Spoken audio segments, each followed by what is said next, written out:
Els Mossos d'Esquadra treballen en l'atenció a les víctimes de violència masclista des del moment en què es té notícia que una persona pot ser o és víctima fins al moment que formalitza la denúncia i es fa el seguiment individual del seu cas.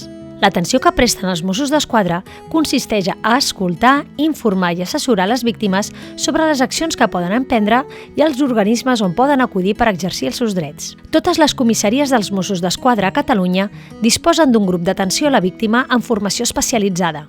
Aquests grups assessoren sobre les accions que es poden emprendre per visibilitzar una situació de violència i els recursos que poden ajudar a la víctima en tot el seu procés de recuperació. D'acord, Marta, doncs després d'escoltar el que m'has explicat, el que et recomano és denunciar.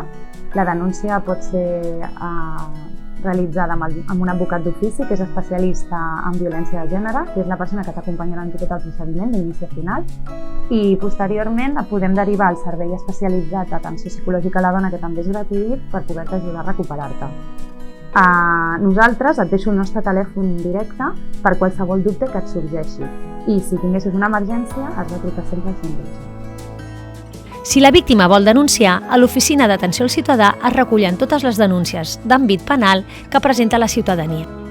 L'agent la informarà dels seus drets com a víctima, del seu dret a sol·licitar una ordre de protecció i del seu dret a demanar l'assessorament gratuït d'un advocat especialitzat en violència de gènere abans, durant i després de la denúncia. M'ha explicat la meva companya del grup d'atenció a la víctima, m'ha explicat breument el teu cas, Marta, però estigues tranquil·la, que jo estic aquí per ajudar-te.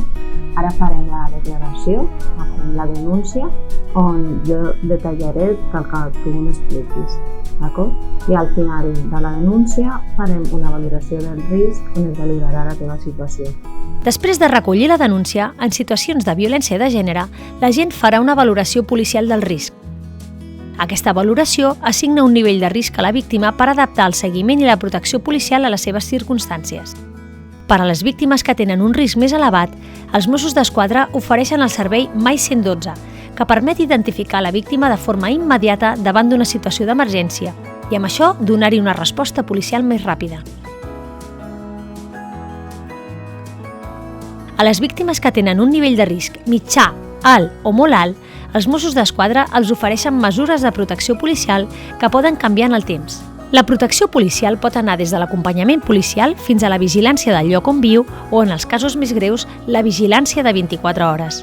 Després de l'atenció a comissaria, la víctima marxarà amb una còpia de la denúncia, la informació dels seus drets i, en alguns casos, una citació per anar al jutjat. Aquest és l'inici del procés judicial. Durant tot el procés judicial i amb independència de la resolució, el grup d'atenció a la víctima de la seva comissaria farà el seguiment del seu cas. Bon dia, Marta. Hola, mira, truquem del grup d'atenció a la víctima de Mossos Mataró.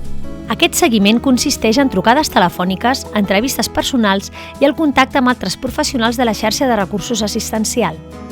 Aquest seguiment finalitza quan desapareixen les circumstàncies de risc. Visibilitzar la violència proporciona seguretat. El risc és no denunciar. Confia en nosaltres, et volem ajudar, et podem protegir.